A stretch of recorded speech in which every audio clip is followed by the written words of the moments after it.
Muito bem, então, pessoal, nós estamos chegando no nosso final de curso, né, na nossa reta final, e agora minha proposta aqui vai ser pegar toda essa compreensão que desenvolvemos histórica, filosófica, conceitual e mostrar sua pertinência prática, como ela se tornará para nós um instrumento de leitura e raciocínio clínico em logoterapia. Isso, ou seja, como ela vai fazer parte da nossa lente de leitura e humanização da prática clínica, tá certo? Vamos agora aqui a uma definição categórica de Frankl para a noodinâmica. A noodinâmica, ela é uma tensão que se estabelece entre dois polos da existência. O polo que nós vamos chamar de dever ser ou pretender ser, e o polo que nós vamos chamar ser. Esses dois polos da existência caracterizam a experiência humana em toda a sua singularidade. E esses dois polos, eles se apresentam copresentes à nossa experiência vivencial, existencial, atual de poder ser. Ser, dever ser, tensão. Essa tensão da situação presente, imediata, situacional, é o nosso poder ser. São nossas possibilidades de ser. A dimensão do nosso dever ser é a dimensão do que eu chamaria de nosso horizonte de futuro. Quando o Frankl fala de valores, de missões pessoais, de ideais e propósitos, ele fala de um campo de horizonte. Um campo de ideais que está, em alguma medida, à frente do nosso existir. É o nosso horizonte de futuro. Nossas missões pessoais, nossas pretensões de ser, nosso pretender ser, nosso projeto de vida, de existência. Nenhum ser humano, em certa medida, levanta da cama sem um nível de consciência ou até mesmo de inconsciência desse horizonte. Perder esse horizonte é profundamente estagnador, adoecedor. E ele está presente no nosso momento de vida o tempo inteiro. Pode estar nublado, pode estar mais ensolarado, mas está sempre presente. O outro polo da dimensão é o polo do nosso ser. Portanto, é o polo de tudo aquilo que nós realizamos até o último instante que vivemos.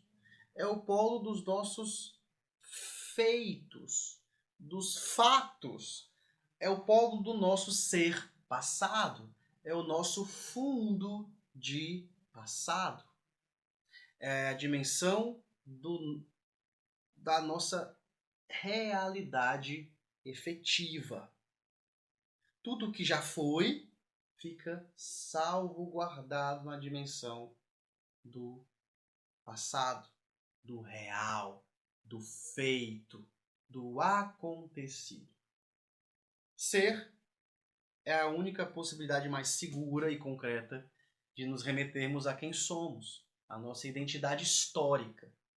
Não necessariamente o nosso ser é o que somos, o nosso ser é o que fomos, mas é a referência para pensar de onde partimos para nos entender.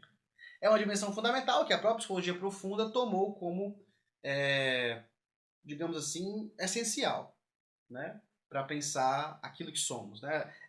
Desdobrando ela que a psicologia profunda pensa ser um método e a psicodinâmica. Mas a noodinâmica reconhece que ela faz parte, mas não é tudo, da experiência existencial.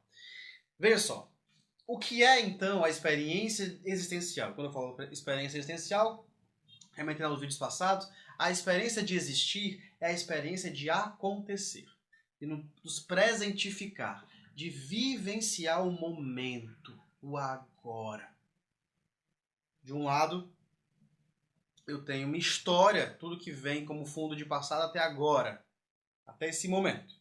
Do outro lado, eu tenho todo um horizonte de futuro que minha visão de valor, minha cosmovisão de mundo percebe do mundo. Veja só que coisa interessante, né? Nós somos compostos por valores. Esses valores, eles são pretensões de ser. Eles são, inevitavelmente, as lentes que nós enxergamos e percebemos a realidade. Nós percebemos o mundo a partir de nossos valores e, em alguma medida, é nessa avaliação do mundo que nós temos... sentimos e somos impactados com a realidade que vivemos. Toda forma de sofrimento é, portanto, um agonismo, um antagonismo, uma luta, um enfrentamento, um tensionamento entre uma realidade que se apresenta a nós, que se impõe a nós, inevitável e inalterável, e ao fazer isso, essa realidade agride, tensiona e ameaça nossa cosmovisão de valores, nossos valores. Eu falo para os meus estagiários e supervisionandos a seguinte chave de leitura. Para entender isso, o que é que para o seu paciente, a partir do crivo dele, pessoal, deveria ser, que não está sendo? Essa é uma das cartas na manga que nós puxamos para entender essa dinâmica existencial no paciente. O que é que na fala que ele traz, você percebe que ele entende, avalia que deveria estar sendo de um jeito, mas não está sendo? Isso vai dar pistas ao elemento valorativo que está tensionado no sofrimento desse paciente. O que deveria ser que não está sendo. Por um lado, tem minha orientação de valores. Por outro, tem a realidade que está como está sendo. Isso puxa para um lado, isso puxa para o outro, e há um tensionamento, uma tensão, que ela é vivida com energia, com afetos, com emoções, que nos toma, que nos atravessa, e que é nela que nós, uma vez mergulhados nela, podemos desdobrar possibilidades de transformação e ressignificação da nossa realidade com o mundo. Ou podemos desesperar e adoecer. É possível que a gente desdobre essa tensão e vivencie novos sentidos com ela. Então, vai chamar isso de desdobrar e realizar valores de atitude. Em outros momentos falaremos mais desses valores e tal, né? Mas, abrindo um parênteses, Frankl caracteriza 3 categorias de valores. Valores de criação, quando a gente tem uma experiência de entregar, de dar ativamente coisas na nossa relação com o mundo. Valores de vivência ou de experiência, quando na relação com o mundo e com o outro a gente recebe, a gente acolhe, a gente consegue receber do mundo. E na impossibilidade de dar ou de receber, quando a gente aceita e se transforma nessa aceitação da relação com o mundo e com a realidade. As experiências de sofrimento são experiências de valores de atitude, atitudinais. Nessa tensão, onde nossa visão de mundo está sendo agredida, ameaçada, e a realidade está se impondo, como eu desdobro possibilidades, como eu posso ser, agora de forma completamente nova, desdobrando e passando por ela, não negando-a. Outras formas de lidar com essa tensão seria tentar aliviá-la, fugir dela. Então, incorporar, integrar e tentar ou baixar, ou aliviar, ou compensar de outras artimanhas fantasiosas com a psique. Ou seja, sair da noodinâmica e ir para um refúgio de psicodinâmica. Aí seria acionar mecanismos psicodinâmicos de defesa inconsciente e etc. Seria uma possibilidade. Sair dessa tensão para ir num padrão psicodinâmico, mas esse padrão ele seria automatizado, ele seria menos consciente, ele seria mais, digamos assim, automático, a revelia das minhas decisões, e poderia se cronificar em adoecimentos. altas chances de se cronificar em adoecimentos. Ou eu não conseguiria manejar essa tensão nem para desdobrá-la, nem para fugir dela, e eu desesperaria. Então, eu tenho uma equação conhecida que é sofrimento menos sentido igual a desespero. E essa desesperança ela tem, né, seus limites até mesmo nas ideias de suicídio, etc. Pode ter, na verdade. Né? Então, essa leitura de experiência vivida é ao mesmo tempo uma leitura de compreensão de o sofrer humano. O sofrer em toda a sua dimensão, uma dimensão não só de dor, ou não só de significado, mas até de valores. Percebe? Eu tenho até um exemplo meu pessoal para dar. Assim. Eu sou pai de 2 filhos e minha mais nova teve um nascimento a partir de indução do parto. Para quem não sabe, por determinadas questões e condições da gestação, um diagnóstico específico pode levar a equipe multiprofissional a precisar fazer com que o parto ocorra mais cedo. Mas assim, até 38, 37 semanas, que foi o nosso caso.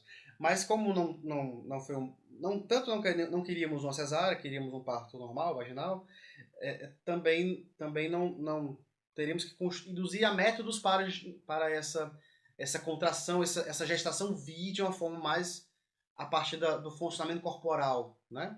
E não de uma intervenção de fora e tal, de uma cirurgia.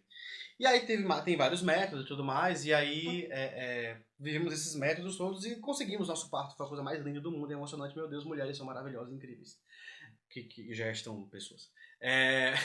Mas aí, meses depois que nossa filha mais nova nasceu, uma amiga foi nos visitar, conhecê-la, e ela perguntou pra minha esposa, essa amiga não tem filhos, né? Amiga, falando pra minha esposa, como é a dor? É realmente a maior dor do mundo? E a minha esposa na hora parou, pensou um pouco e falou assim, olha, não sei se seria justo falar que é uma dor. Porque assim, quando a gente estava nos métodos de indução, um dos métodos de indução é inserir um balão de silicone no útero da mulher, da minha esposa no caso, e de formas metódicas inflando para ele ir espaçando e fragilizando a parede do útero. Isso induz contrações e facilita o bebê descer na hora do parto. Esse foi um dos métodos que foi usado lá. E aí tem um momento que esse balão vai inflando e a mulher tem que botar para fora pelo útero, né? Pelo canal vaginal, o balão. Pariu o balão. E aí ela falou assim, cara, doeu muito a parte da indução do balão. Doeu. Eu entendo que aquilo doeu, aquilo é desconfortável e tal. Mas na hora que minha filha estava nascendo, eu não consigo dizer que aquilo é uma dor. Não parece, não é uma dor. Talvez não seja. Pra mim não é certo falar que é uma dor. Peguem essa fala de uma pessoa completamente real, de uma história completamente real, presente, assim. Que tem uma terapeuta, minha esposa é psicoterapeuta, mas ela é gestalterapeuta. E vejam que o que é o sofrimento nesse sentido, percebe assim? Não é o sofrimento só pela dor, mas é pelo significado e o para que ele vem. Aquela situação de dor, ela é plena de sentido para minha esposa. De modo tal que nem foi vivida como um sofrer, mas como uma realização. Essa é a especificidade de entender o humano. O humano não pode ser entendido apenas pela lei da natureza animal. Ele precisa ser compreendido na totalidade do que ele é. Sim, o corpo. Sim, o organismo. Sim, instintos. Sim, pulsionalidades. Sim, psiquismo, imaginação, fantasia, psicodinâmica, mas também as noodinâmicas.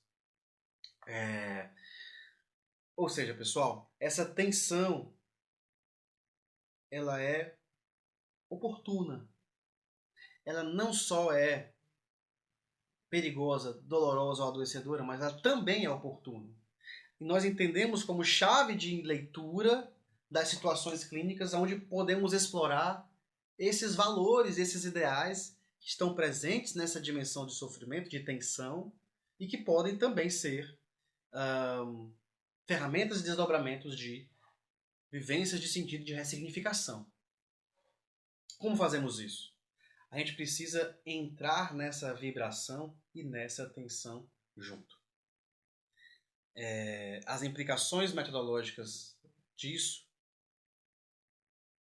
são revolucionárias.